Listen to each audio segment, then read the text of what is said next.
Peace, blessings, and elevation. We will bring you inspiring stories, expert insight, and practical tools and information to support you. Types in embracing our authentic selves, we can pave the way for a brighter future for ourselves and our children. Power, heal, and support fathers and men on their journey. I'm your host, Kelly Little, aka the Village King. Welcome to the Father's Haven. Peace, blessings, and welcome to another episode of the Father's Haven, where today we're going to welcome a very special guest.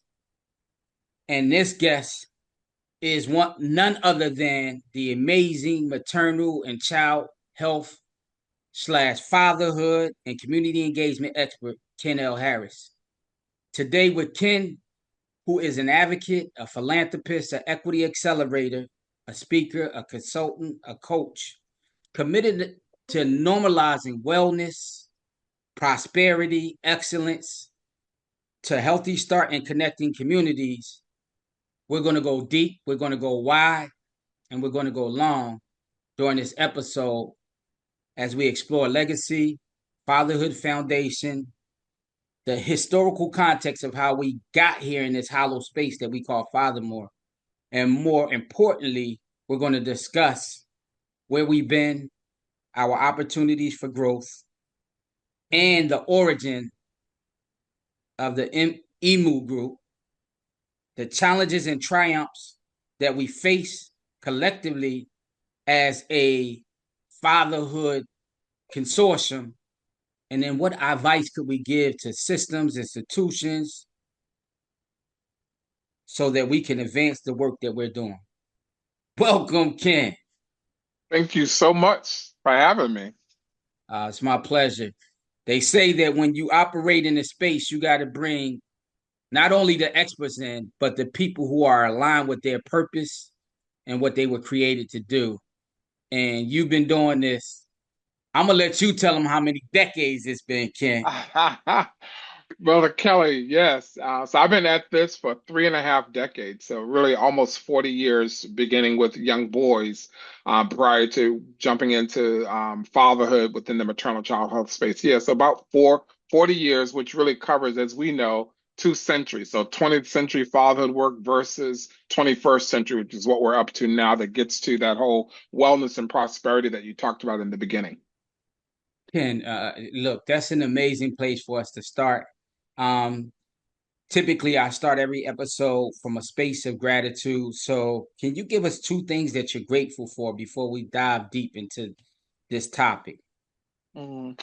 Well, and I like beginning with gratitude as well. So you just hit the chord for me. And it's hard to mention just 2 things because the one thing that I'm always going to mention is my life, health, and strength. And I say that as a one, right? Just having life, being in good health, and having strength to do what I do here. And I think the other thing that I'm grateful for today, and it is really space. You providing space, and you're in this space. So I'm going to be grateful for space. So life and space, I'll say my gratitude points for today. Love it, love it, love it. Um, Kenn, as we talk about life, space, and time, I want you to reflect on a moment in your career that profoundly impacted your perspective on fatherhood and why. Yeah, this is a great question, though. So thank you for that. And there have been several, and I've certainly had a recent one as I'm transitioning, but I'll hold that because I'm sure we'll get into some of that later. But I think early on, when I started work in my 20s, I was a young activist, moved from Memphis, Tennessee, and grew up in Boston. But as a young activist in my 20s there in Boston, I heard about this program called Healthy Starts. A Healthy Start started way back in 1991. But for me, Kelly, it was the first federal program that required the community to be involved.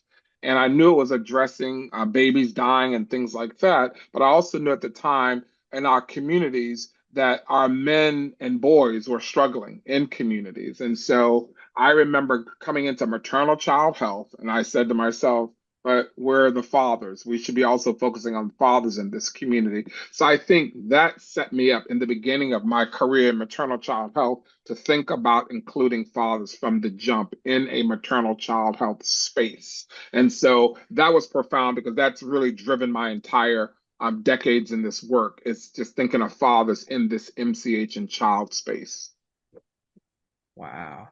Look, and so as Mhm. you went there, Ken, immediately when we think, because I knew it was 3 decades.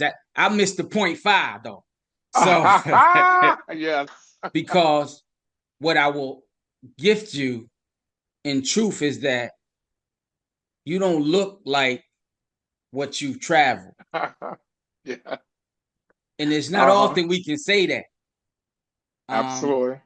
so you carrying that 3.5 decades really well.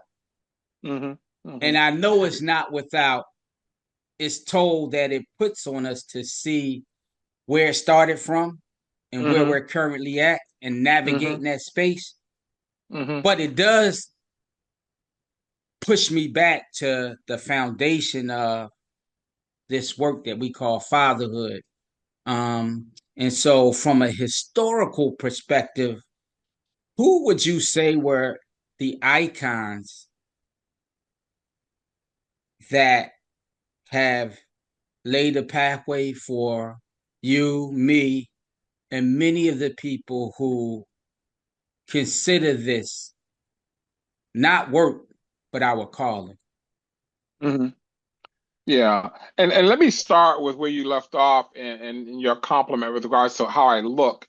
And I think I want to just connect to that, this gratefulness around life. And I think living life on purpose. So I knew what I was put on the planet to do, and this was it way back when. And so I was very like purposed in that moment when I decided fatherhood's a part of MCH and I'm gonna can give my life to that. And so I think you get energy and joy from living life on purpose. And I think that's been a natural preserver for me. And I think for a lot of people I know in this space. And so many don't always look like what the journey has been. But I think for me, I'm just going to say living life on purpose has helped because I do draw joy from being in this space. And I think when I think of the icons as well, there were several back in the day, and Dr. Ron Mincy, again, that fragile family study, because remember, that was for me the jump off study that really opened up for fatherhood. And we know that he is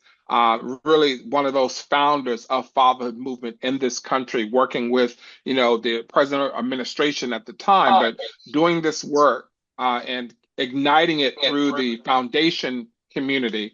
So Ron Mincy for sure in that fragile family study, which still today is the longest longitudinal study there has been on looking at fragile families. So that early work helped set the foundation. And of course, we know Dr. Jeff Johnson. So again, he worked with Ron in those early days. And again, when it comes to the fatherhood movement, these are two men that are certainly heroes to me, and heroes also because they happen to be Black men in the space. And I think that was important. There were other folks like Wade Horns and those other white folks in this space, but for me, my eyes zeroed in on those. And of course, my personal favorite that became a mentor to me is Charles Ballard, who's no longer with us. And so Charles Ballard and many others, they are the icons as far as I was concerned. And then there was a Latino brother that we worked closely with many, many years ago too, and Jerry Tello. So when we talk about our brown community, so Mexican, Latino, and so forth,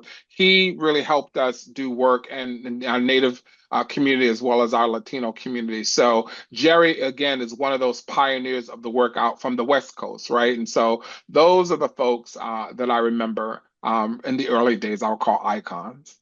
I love it. I love it. And so is not ironic, but it's very fitting that, as you mentioned, Dr. Jeffrey Johnson, as an icon, as a foundational representative of carrying this torch, Hmm. passing this torch, but still also carrying and building capacity for the next generation to continue to not only do this work, but do it in the way that he's galvanizing Mm-hmm. experts, leaders, and those who are aligned with purpose to allow us to extend our reach, but also preserve ourselves, if I am to use your words, Mm-hmm. in a way that we have to realize that we no longer have to be the Greek figure Mm-hmm. Atlas who's That's carrying the right. weight of the world because we get to share it together. Mm-hmm. And that kind of leads me into this conversation of like opportunity for growth and what do you see today in your eyes, Ken, in 3.5 decades of doing this work in terms of where are those areas at and what do we need to do to be able to efficiently and effectively continue to build this space and field that we call fatherhood into something that's truly dynamic and sustainable. Yeah, so a couple of things, and just if I could say a word about those icons too, as you were talking, I really consider those icons, they were true servants. They weren't trying to look for headlines and be the stars, but they literally were servants, is how I would characterize them. And so carrying the torch, yeah, they carried the torch. They did the building, but they also did the setting up of the chairs. Anything that was Mm-hmm. needed, those are the kind of trailblazers we had. And I think that's important to lift up because, again, they were servants. And so they didn't mind doing this and doing that, including setting up chairs, but really creating and opening up spaces, what they were about. And so, even with Dr. Johnson now, we launched this year the Mentoring Academy. So, what should we be doing? That's exactly what we should be doing, this Responsible Fatherhood Mentoring Academy, which he and I talked about for years. We said at some point we need to set up an academy where we can use all of those pioneers and partner and match them up with this new generation to ensure the assurance of fatherhood for the future. So that's one of the things that we should do, but we can actually check that we are doing even now as we speak. And I would just capture that with 3 points that what we should do. Lift up. And so I think lifting up the work, but certainly looking at the history so you can build off of a foundation and not just jump out there and start from scratch because you don't have to. So we need to lift up those work. I think, this podcast and work that you and many others are is lifting up the work. That's one thing we have to continue to do. I think open up is another thing I would say, and open up the spaces, the opportunities, again, along that continuum. So it's maternal child health, but it's early child care, it's early development, it's all opening up space. So open up would be another thing I would think about. And lastly, again, continue to build up the workforce. And so we need to build up the resources. We need to build up the workforce for fatherhood, and that just encompasses a lot. But those would be the kind of three big buckets, right? To literally lift up, open up, and build up is what I would say. Hopefully I that's love clear. it. Okay. It's very clear. It's funny because oftentimes um, I love this term is that we build as we climb Mm, because it's not an either or, it's a both and. And even to your point, which I loved all 3 points. And for me, the opening up is not only opening up space, but leaning into space for us to heal collectively. Because absolutely. as accelerators, as advocates, as the folk who are committed to this work, Hmm. you for 3.5 decades, me for 2.5, close to 3 decades. Hmm. Uh, I understand that there is vicarious trauma that we will constantly experience and re-experience as we do Hmm. this work.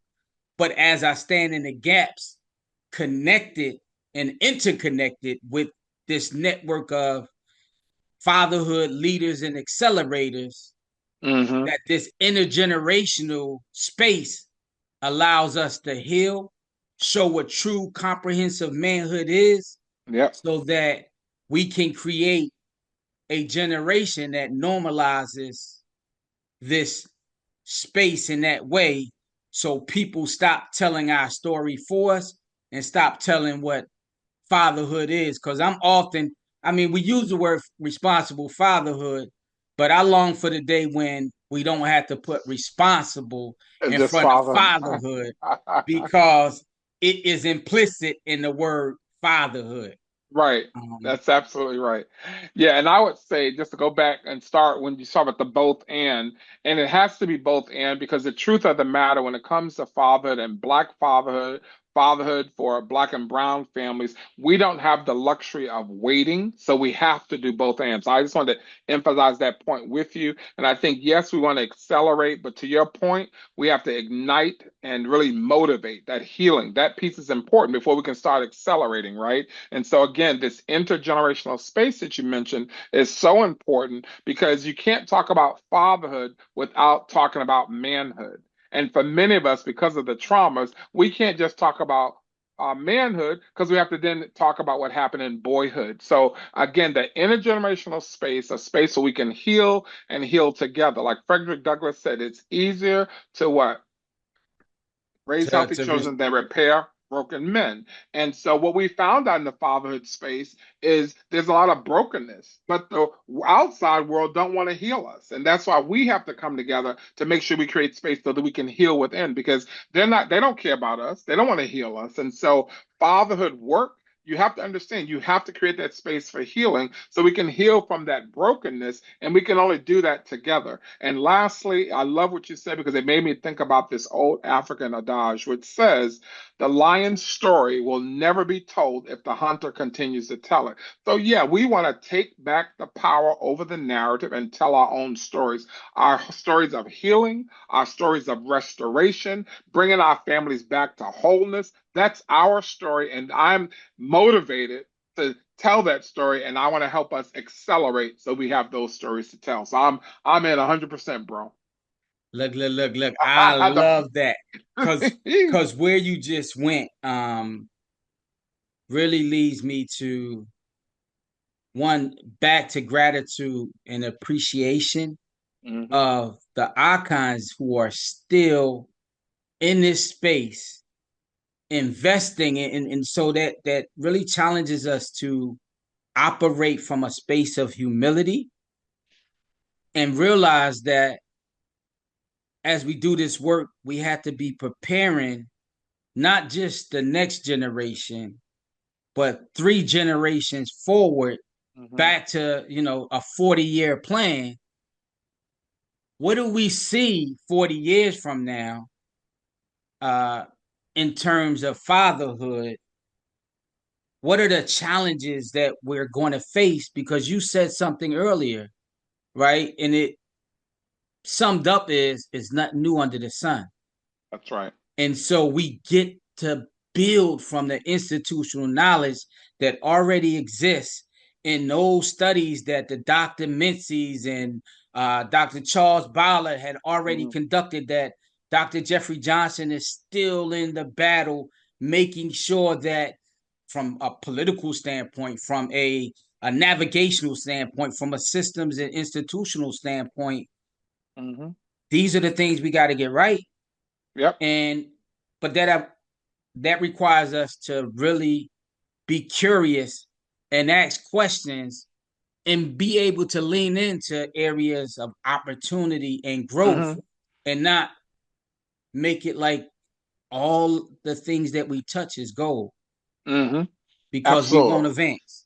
We will not advance. And I like this idea. And let's talk about this leaning in and where some opportunities are. Because when we talk about fatherhood, there's four domains to really think about, right? Policy, research, program, and practice. And we need to lean more into more the policy, lean more into the research, especially. Now we have a Mm-hmm. generation coming up now, Kelly, that are researchers now. And so Yep. lifting up now, so that as far as the narrative, research data, that's the narrative. And so having fathers of color that are now researchers, we can do more. And again, Dr. Mincy opened up the door for this new generation of researchers. And so we need to lean more into that.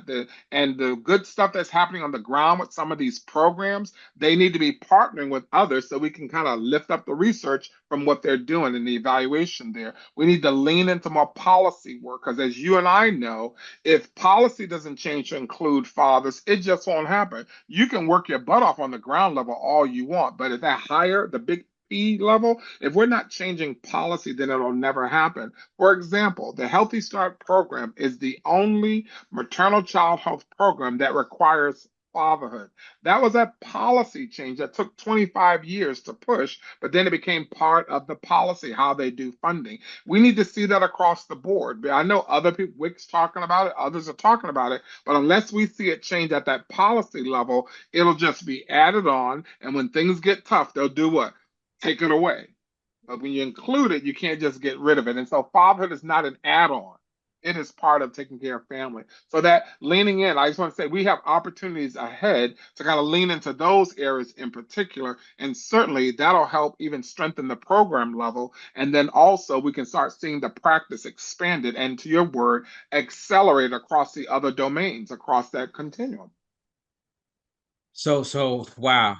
Um, as we kind of look at that, right? Hmm. And we explore this journey that we're on, and that other organizations will say they believe in fatherhood, right? Hmm. However, when I ask you what your budget look like or what's in your policy, and it doesn't reflect any money tied to that, uh, Hmm. and I use this as an example. Shout out to Child Support Services for Hmm. shifting the name Yep. for from you got Tangela Gray, who's doing an amazing Yeah. job right now. That's She yep. got it from Scott Leakin, who did some good work as well, advancing the cause around fatherhood. And Vicky Teresi, Hmm. opinion, Mine is. has Yep. been a pioneer that Hmm. really took this work and embedded it in the federal offices Hmm. bubble chart Yep. that explained how they, on a federal level, was saying that we got to include fathers from birth into this conversation, which goes right back to what you're saying. Great leaders are Hmm. not great leaders if they don't implement these things in That's policy, right. because when they leave, if it's not in policy, it's gone. It's gone with them. And you mentioned Vicky Tereski, then let's also then lift up these other women like Sarah McCallahan. So again, and I love it because you have to look far back enough to see where it really initiated it, that really gave way to what we're seeing today when it comes to child support being changed to Office of Family Support, right? So there's some work that was done beforehand that made that possible. And to your point, you have to make that policy change that really can endure the test of time and make it possible for the subsequent generations to do the greater work. And that's what we want, to your point, from now. Thinking of generations ahead of us, we want to make sure that we're doing work now that really positions the future generations to take it even further. So I agree 100%. So, wow. So, what are some of the greatest challenges that you've seen operating from the Healthy Start and fatherhood and community engagement space over the years, that we've been able to tackle? Hmm. But what are the pressing ones right now, aside from, because you already mentioned some? Hmm.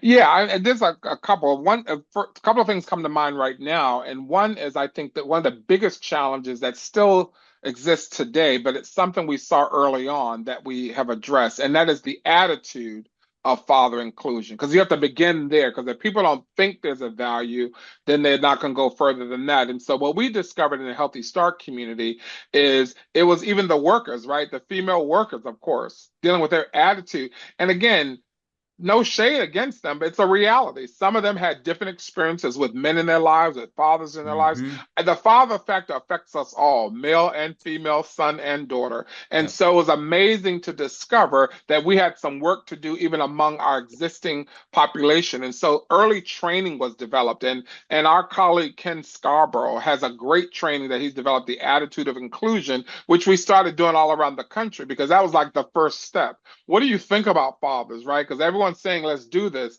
but if the workers themselves, like, I ain't telling that my female client nothing about the man. I don't care if he comes to the visit or not. So we started discovering all these crazy things going on the ground because of people's attitudes. So to me, that was one of the first things we knew, that training is needed in the MCH space to prepare for inclusion of fathers and talk about what that looks like and how do you do it, changing the office. So that early work, when people talk about adding magazines, changing pictures on the wall, that was some of the early results of the early work. We knew change the environment to make it welcoming, right? But then also the people there you have to work with. So early training was important. And I say that that's still a problem today because, as you know, just media, again, people don't support fathers. And so the attitude is always going to be there. And so that to me remains one of the areas we need to focus on. As soon as you want to include fathers, then training should already come up for existing staff. And so having resources to provide that training.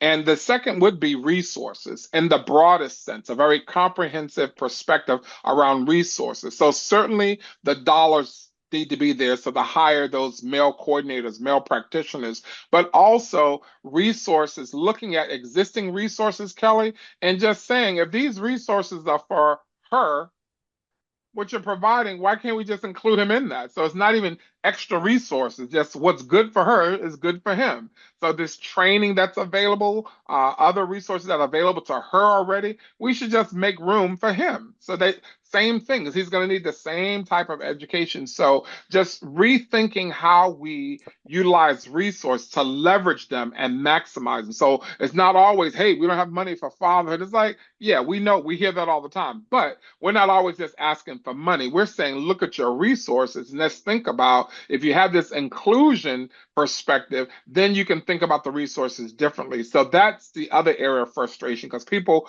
push us off because they say, we don't have money for fatherhood. It's like, actually, you do, because you have Mhm. existing resources that you just need to make available to him. So those are the two biggest for me all the time, that attitude and resources, because that's always that conversation that is sometimes that deal breaker or stops the conversation. So that's why I like to start with those two.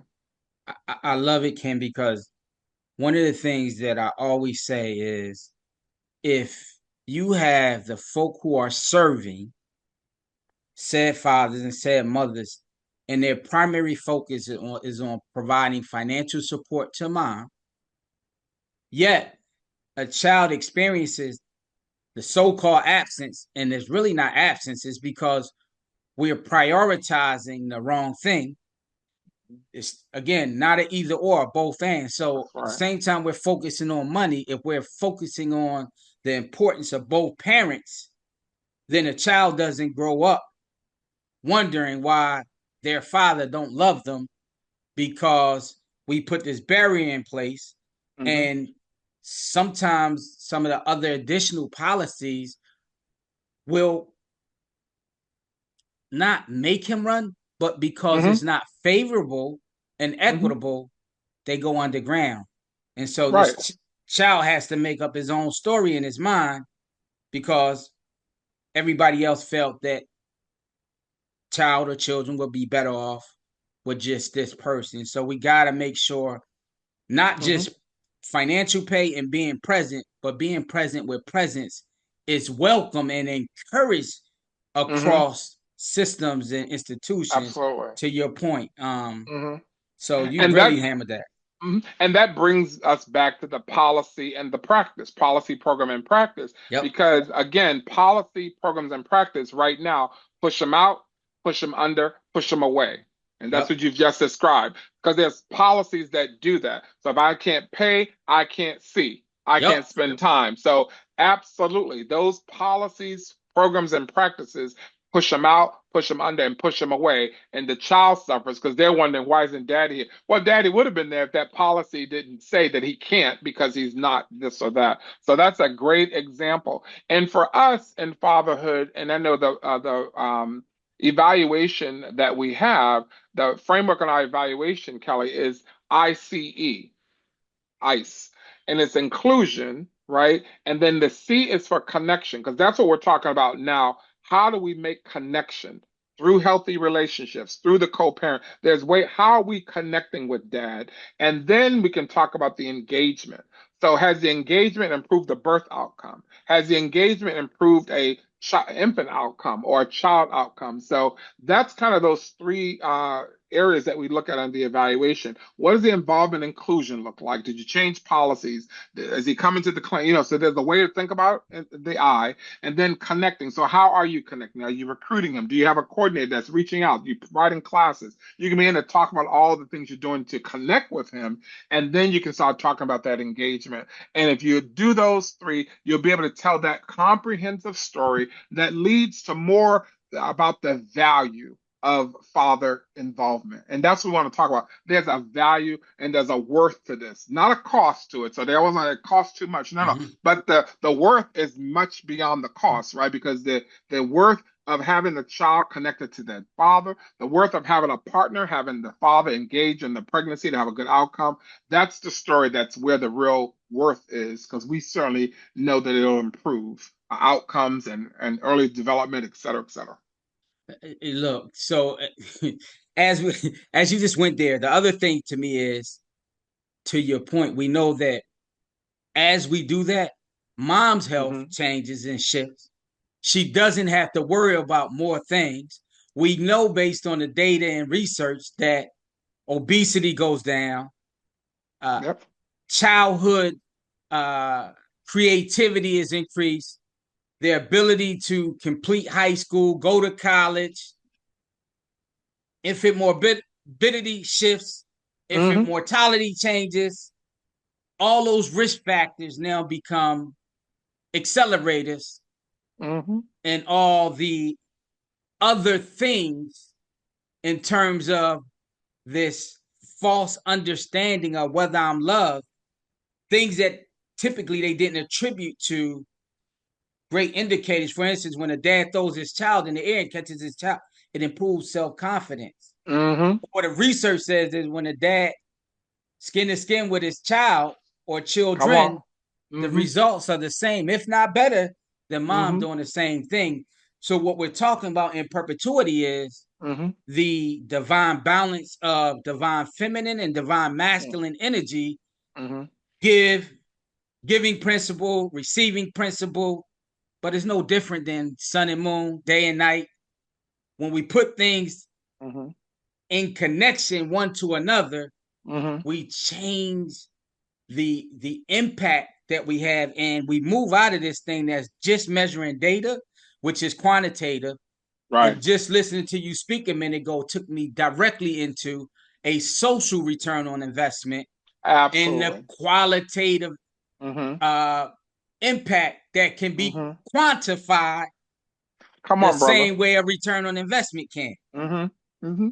And let me add this other return on investment, the CROI, which is that community return on investment. How much more vibrant will our communities be when they have families, healthy families working, or healthy relationships? So even if a mother and father is no longer together, but if they have this healthy relationship, our community is going to be vibrant, it's going to be thriving, and all of those things. And I would dare to say the other thing, not only infant mortality is going to change, but we have a crisis, the Black maternal mortality. So again, fathers matter here because those are our partners. And again, if we're not seen as a valuable support, then we will not have the opportunity to ensure that our mothers stay alive. Because that's the other piece, infant mortality, but maternal mortality. And I like when we talk about the children because I think it's a human rights issue for children, for babies. They're entitled to access to both mom and dad. And that's their right to have both of them. And we should be doing everything we can to make sure that child benefits because they deserve both, like you were saying. So it gets me excited because to me, that's like human rights for the child. It's like, who are we to deny them of their mother and their father because they deserve and actually have a right to be have access to both. And we should make that happen. Can't look. So just for the record on here, I'm gonna go ahead and throw that as another challenge that we gotta use as an opportunity for growth. Access and visitation Yes, bro. has to Mm-hmm. be at the front of all of our efforts to Mm-hmm. Yep. kind of normalize things in this place that we call fatherhood. Hmm. And just add on to that because we expanded to say, and to the point of that mental health and well-being of the Oh yeah. child, right? So this whole access and visit, it has a lot to do with all of that early development. So that's what we need to let people understand, that we have this information, we understand what this means for the child's health and well-being. And everyone should be working toward that goal and not trying to penalize folks, but they should be focused on the health and well-being of this child. You got me all Woo! excited here, man. I'm ready. Look, I'm ready now. So I Woo. got, well, you done took me there now. So I got two more questions. One, Okay. as we talk about this, who would you put in the Fatherhood Hall of Fame or the Fatherhood Mount Rushmore, Ken? You mean aside from you, Kellen? I think all of us need a space in that rock.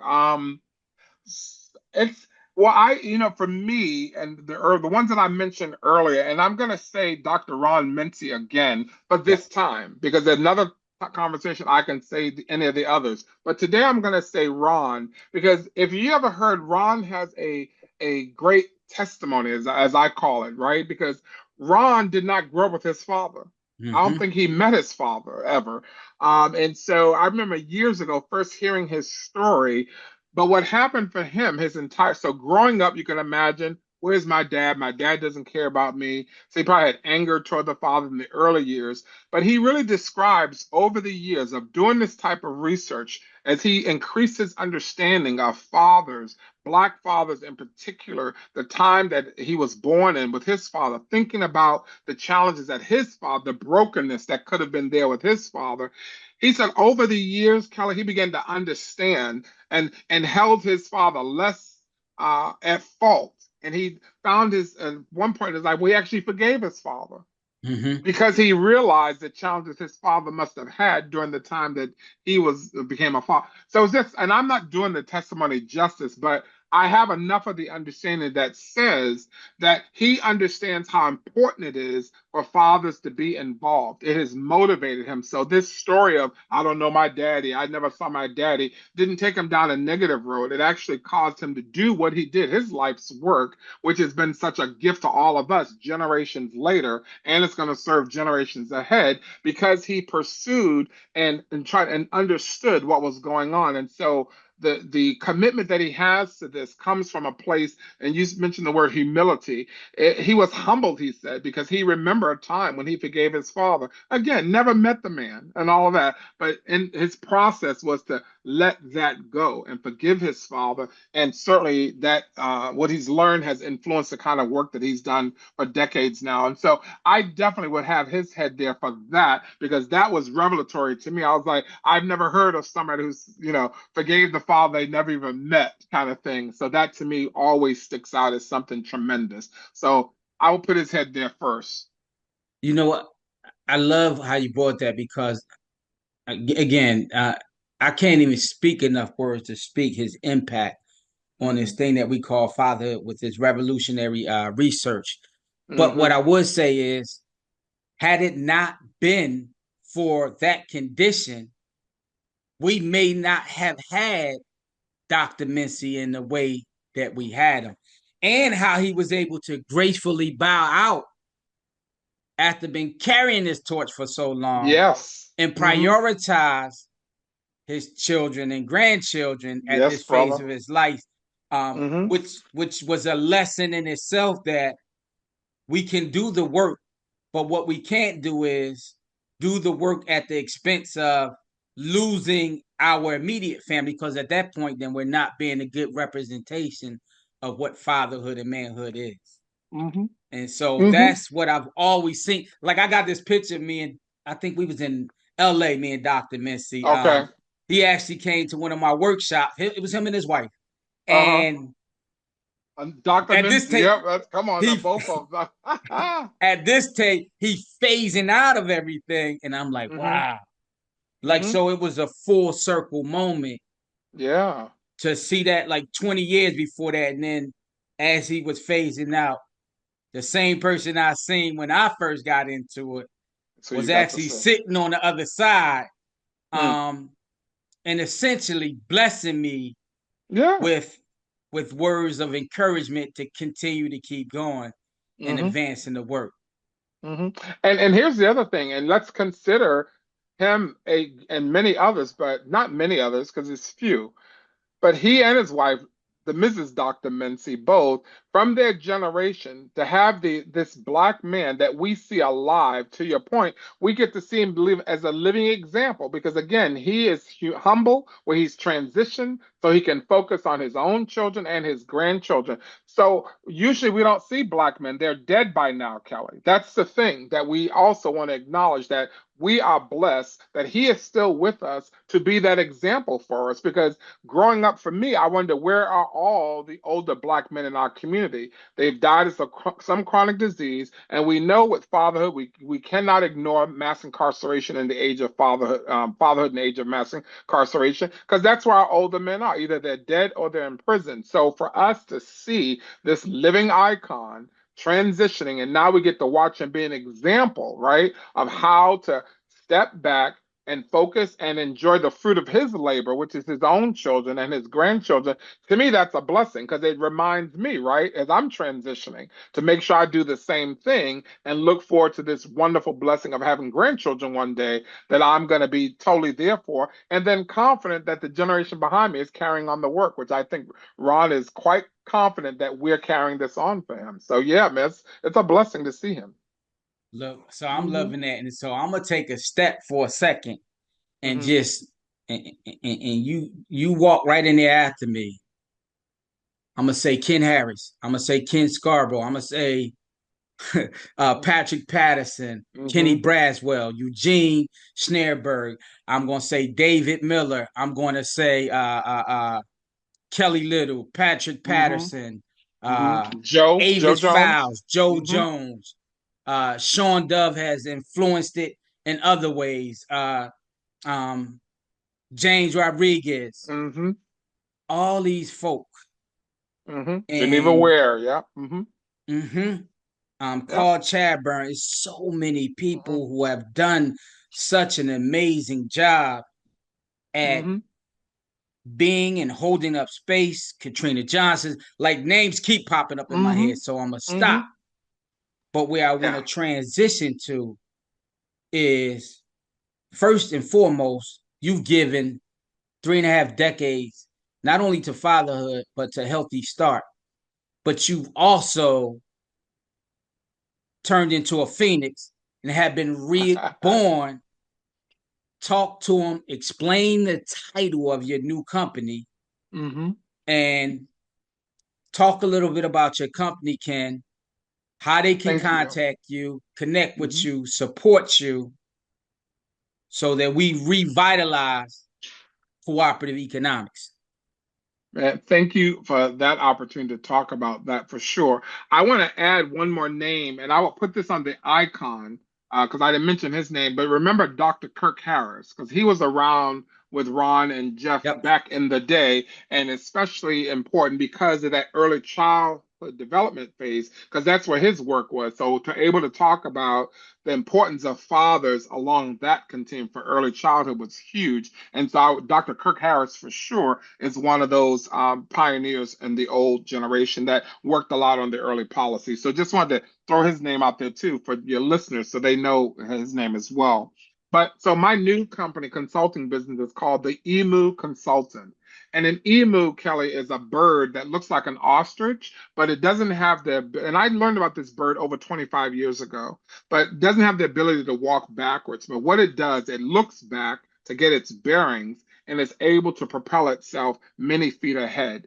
And I heard that story and it just aligned with my faith beliefs around looking back at the past, but not getting stuck in it, but always moving forward. But there are things that we need to learn from the past. And so, as we talked in the opening here, the importance of history. And so, for me, that's what the emu is about. And so, over the years, I've developed this ability of looking back in order to leap forward. And so, again, as a researcher, that's part of, I want to learn from the past to help us advance ourselves. And so, when I think of Black Fatherhood, Black family, I focus a lot on research on the legacy of the enslavement of African Americans in this country because that disrupted Black family formation. And having that understanding of the past, I'm able to really help advance things in this space. So whether it be fatherhood, mass incarceration, breastfeeding, all of those things, there's a historical piece to it. And so, just for me, after working in this space for over 3 decades, I wanted to launch a business that carried that message. I like to work with people that are interested in learning from the past and want to help them how to plan for the future and beyond. And so, I've launched my company, the Emu Consultant, and they can get in touch with me by the emu consultant at gmail.com. Very simple. So, it is the name, the emu guy at gmail.com. And part of what I hope to do for the rest of my life, because that's research, this interruption of Black family formation, which is what I'll do for the rest of my life, in addition to all the women's health work, the community engagement work, the fatherhood work, the equity work, still doing the same stuff I have been, but doing it on my own time and my own pace, because I'm at a liberated state now, being over 60 years old. And so for me, my goal is not to have to work for and I'll just say it to be straight up. This is a straight up podcast. And so for me, a white supremacist organization in this country, because I do think people of color, Native people, in this country, we're addressing racism every single day, every minute of every day. And so my goal is to build a company and work with people that are interested in true liberation. And so for me, I want to help people find their own space and go into entrepreneurship themselves and have their own space as opposed to having to work under any type of oppression, which is unavoidable in America these days. So that's really what the long-term vision of the Emu Consultant is. I want to help and support, but also partner with folks and mentor and help people kind of get to that place of liberation. So that's the Emu Consultant. Love it, love it. And so as you was giving the story of the emu, Mhm. um, brilliant name for an organization. Um, Oftentimes we get so distracted by what's in front of us that we forget to look back in Mm. remembrance of what was, so Mhm. that when we look forward, we can see what can be once again. Yeah. Hmm. So I love that, and you made me think of it's this term in Kenya that the master used to talk Sankofa. about. Well, you got Sankofa, Oh, but I thought I'm you also said thinking something of else. Kasarian and Gera, which Mm. means and so how are the children, and how one warrior would greet another warrior, and even if that other warrior didn't have a child or children, he would still I love respond it. that all the children are well, the community Mm. is in good order. It doesn't mean that we don't have affliction, we don't have problems, we don't have transgressions, but we Hmm. continue to move as a village, collectively embodying the spirit Woo. of both our ancestors, our elders, and those who allow us to be able to live in harmony so that we get to create harmony, peace, and love for our next generations that's coming behind us. So, in that, it continues to be that uh, essence of all these proverbs Hmm. that will guide us along our way to continue to let us reflect about how important this work is that we're doing. Well, I'm going to research that and add that in because that is perfectly it, brother. Yeah, Perfectly I'm gonna well. send something to you. Please do because I can incorporate that right in. Yes, sir, I'm on it. And with that, please. How can people support you though?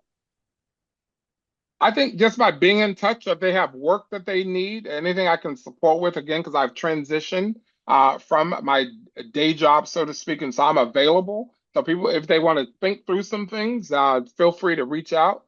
Again, the emu guy at gmail.com. And that's one way. That's it. Just connect with me. Well, y'all heard it. Yeah.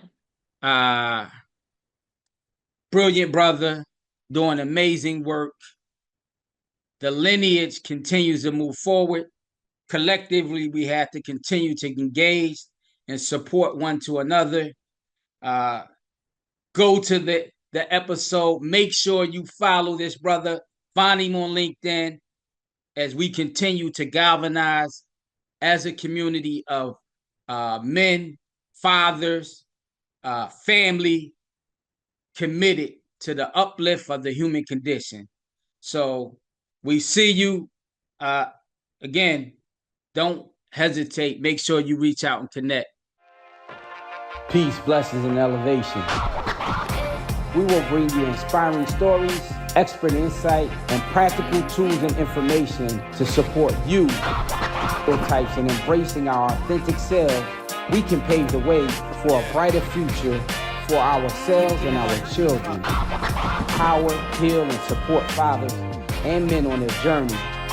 I'm your host, Kelly Little, aka The Village King. Welcome to the Father's Haven.